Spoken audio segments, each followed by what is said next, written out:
నిజగరి పా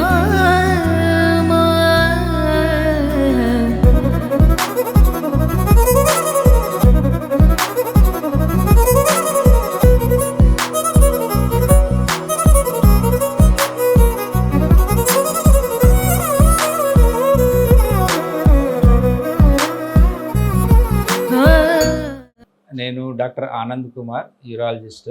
మన hospital Sri Harsha kidney and uro care hospital. గత 15 సంవత్సరాలుగా నిజామాబాద్లో ప్రాక్టీస్ చేస్తున్నాను. మన హాస్పిటల్లో ముఖ్యంగా కిడ్నీ సంబంధిత, ప్రోస్టేట్ సంబంధిత వ్యాధులకు సంబంధించి ట్రీట్మెంటు, మెడికల్ ట్రీట్మెంటు, దాంతోపాటు సర్జికల్ ట్రీట్మెంటు ఇవన్నీ చేస్తుంటాము. కిడ్నీకి సంబంధించి ముఖ్యంగా కిడ్నీ రాళ్లకు సంబంధించి ఆపరేషన్స్ చేస్తుంటాము. కిడ్నీలో రకరకాల రాళ్ళు తయారవుతుంటాయి. దాంట్లో ముఖ్యంగా calcium oxalate, uric acid stones అంటుంటాము. దానికి ఎండోస్కోపిక్ ట్రీట్మెంట్ ద్వారా ముఖ్యంగా లేజర్ అనేది ఈ మధ్య ఎక్కువగా వాడుకలో ఉంది. లేజర్కి సంబంధించిన అన్ని రకాల ఆపరేషన్లు దీంట్లో చేస్తుంటాము.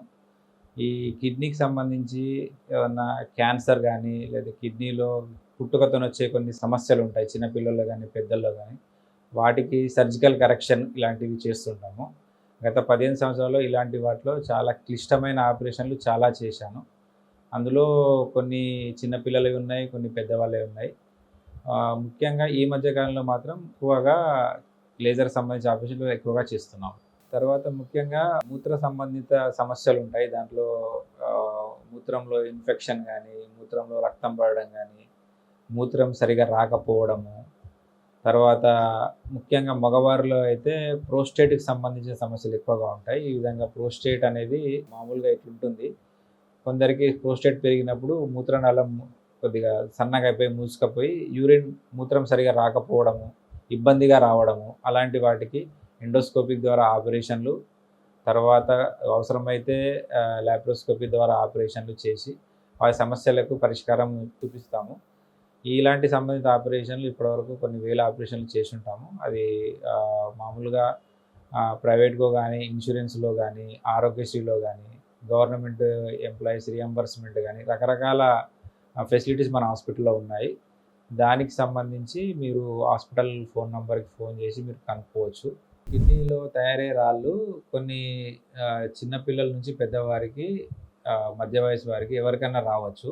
దాంట్లో ఇలా 4 రకాల స్టోన్స్ ఉంటాయి మనకు. కాల్షియం ఆక్సలేట్ అంటాము, యూరిక్ యాసిడ్ స్టోన్స్ అంటాము, మిక్స్డ్ స్టోన్స్ అంటాము, స్ట్రోవేట్ స్టోన్స్ అంటాము. వీటిలో సాధారణంగా కనిపించే stones calcium oxalate, uric acid stones.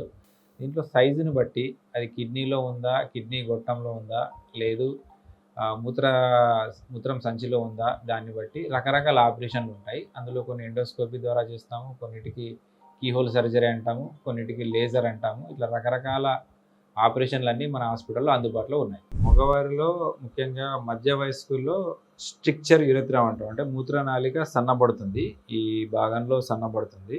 అది సాధారణంగా మధ్య వయసులో వచ్చే సమస్య.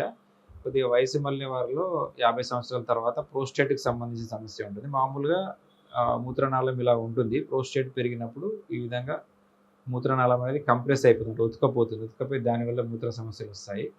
స్ట్రిక్చర్ కానీ, ప్రోస్టేట్ సమస్య కానీ సాధారణంగా సర్జికల్ మేనేజ్మెంట్తోని వాళ్ళకి పరిష్కారం ఎక్కువ రిజల్ట్ చూపిస్తుంది. స్ట్రిక్చర్ అనే దానికి మెడికల్ మేనేజ్మెంట్ లేదు, మందులతో నయమయ్యే సమస్య కాదు. ప్రోస్టేట్లో కొందరికి మందులతో నయం చేయొచ్చు, బట్ మెజారిటీ వాళ్ళకి మాత్రం సర్జరీ ద్వారా మనం ప్రోస్టేట్ సమస్యను మళ్ళీ రాకుండా మనం పరిష్కరించవచ్చు. కిడ్నీ స్టోన్స్కి మనకు 2 రకాల ఆపరేషన్లు ఉంటాయండి. ఒకటేమో కీహోల్ సర్జరీ అంటాము, టెక్నికల్ టర్మ్ PCNL అంటే పర్క్యూటేనియస్ నెఫ్రోలిథోట్రిప్సీ అంటాము. దాంట్లో ఏంటంటే చిన్న హోల్ చేసి కిడ్నీలో ఉన్న స్టోన్ని ఈ విధంగా మనం బయటకు తీసేయచ్చు. అది కాకుండా ఈ మధ్య కాలంలో ఎక్కువగా మేము కిడ్నీకి సంబంధించిన రాళ్ళకు చేసే ఆపరేషన్ ఇలాంటి లేజర్ ప్రొసీజర్ అండి. దీంట్లో హోల్ చేయమండి, ఇక్కడ నుంచి డైరెక్ట్ మూత్రనాళం ద్వారా లేజర్ మిషన్ని కిడ్నీ వరకు పంపించి కిడ్నీలో ఉన్న స్టోన్ని లేజర్తోని పౌడర్ లాగా చేసేసి, అంటే బ్లాస్టింగ్ లాగా చేసేసి ఆ పౌడర్ పోయేటట్టు ఒక స్టెంట్ వేస్తాము. ఆ తర్వాత ఒక 1 మంత్ తర్వాత ఈ హోల్ సర్జరీ చేసినా, లేజర్ సర్జరీ చేసినా అన్ని ప్రొసీజర్ స్టెంట్ వేస్తాము. ఆ స్టెంట్ని ఒక 1 నెల రోజుల తర్వాత తీసేస్తాం.